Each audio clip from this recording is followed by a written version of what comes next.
Hola a todos, hoy quiero mostraros una secadora para que veáis cómo está, que bueno, se puede apreciar que pues lo que tiene es una cantidad de horas encima terribles. Bien, a este usuario le hemos dado un presupuesto de reparación en el que incluye todos los elementos que necesita para un funcionamiento correcto. Sí, podéis ver el mogón de pelusas. Está muy usada. Bueno, esto que tenemos aquí viene siendo la goma que va sobre este rodillo. Esto es lo que amortigua el ruido sobre el tambor para que no haga ruido. Como podéis ver, aquí ya tiene hecho una mella en lo que es el propio tambor.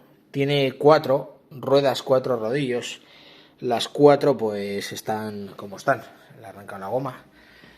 Y nos dice el usuario que, bueno, ahí podéis ver esa como sería, ahí tendría la goma, pero bueno, que está para cambiar también.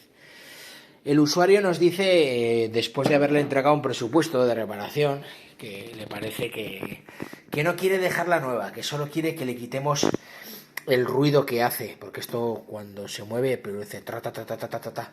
Entonces dice que solo quiere que le quitemos el ruido. ¿Vosotros qué haríais? ¿Se la repararíais sustituyéndole los elementos que él dice o le diríais que ese tipo de reparaciones no hacéis? Venga, os espero en comentarios.